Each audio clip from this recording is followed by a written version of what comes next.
Ito naman ay kakaibang idea, ang pag-alaga ng hito, mga ka-idol.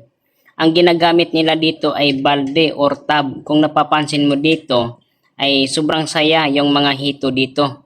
Kapag sila ay naglangoy-langoy, tingnan mo mga ka-idol, ay dikit-dikit yan. Pero iyan naman talaga ang gusto ng mga hito na nagdikit-dikit ang kanilang katawan para mas lalo silang masaya. Kung napapansin mo dito mga ka-idol, sobrang linaw yung tubig. Ibig sabihin yan, malinis yung pag-alaga nila ng hito. Ayan oh. Tubig lang kailangan dyan, balde, at saka yung hose, at saka yung paglagay ng drainage sa ilalim ng balde, sa puwitan. Kasi tuwing linggo nililinisan yan mga ka-idol, dinidrain yung tubig para mas malinis. Ito naman, kung napapansin mo dito mga ka-idol, ay sobrang liit yung mga hito. Ito yung mga maliliit pa na inalagaan. Ang ginagawa dito, tuwing 3 araw, 5 araw ay unti-unti silang lumalaki. Ngayon, ililipat naman siya sa ibang balde, sa ibang tub. So yun po ang sikreto dyan.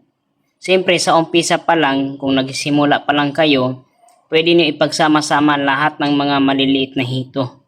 Tapos pag malaki-laki na, tsaka mo siya ilipat. Ang hito kasi, kapag maliit pa at sinasanay mo sila na magdikit-dikit ang kanilang katawan, hindi sila mai-stress. Ibig sabihin, habang palaki ng palaki, mas lalo na kung sumikip na sila dyan, hindi sila i-stress. Kasi nga, sa maliit pa lang ay nasasanay na sila.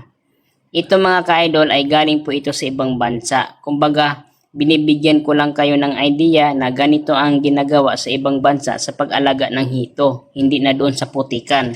Kasi kapag putik ay talagang nangangamoy ng lupa ang pagkain niyo or ulam ninyo.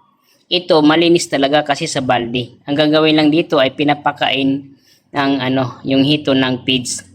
Ayan, sabuyan mo lang siya ng feeds, yun po ang kagandahan dito. Hindi tulad sa dito sa atin, madalas nag-alaga ng hito pero nasa putik. Ang kinakain niya ay putik. Kaya pag hinihigop mo yung sabaw, niluluto mo yung hito, ay talaga nangangamoy ng putik. Ito kasi malinis mga ka-idol. Ang feeds naman na para ipakain sa hito, ito ay mabibili niyo sa mga tindahan na nag-alaga ng isda. Makikita niyo dyan mga ka-idol sa syudad yan. Kapag pumunta kayo doon, ay pwede kayong magtanong anong klaseng pagkain na para sa hito. No, so meron silang tinitinda niyan mga ka-idol. Kompleto yan sila. Hindi sila papayag na wala silang tinitinda niyan.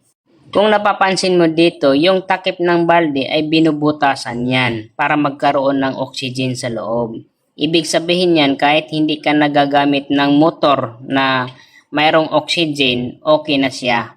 Kasi nga, yung takip ng balde ay bubutasan mo para makapasok yung hangin. Siyempre, ang pagbutas sa takip ng balde, dapat lalagyan mo siya ng screen. Tulad niya, pwedeng ganyan style pagbutas. Lalagyan mo siya ng screen or kulambo para naman hindi tumatalon yung pusa dyan or daga. Baka mamaya, kinabukasan, ay wala na yung laman ng hito ninyo. Yun pa naman ang pinaka-type ng pusa, no? At talagang maliligo yung pusa nyo dyan. Kung hindi nyo tatakpan ng ganyan, may butas sa ibabaw. Kung napapansin mo ito mga ka-idol, yung sa ilalim ng balde, ilalagyan ito ng tubo para siyang grapo, meron siyang lock. Kasi yun po ang drainage niya na tuwing linggo ay hinugasan at dyan po dadaan yung dumi niya. Ilalabas po yan.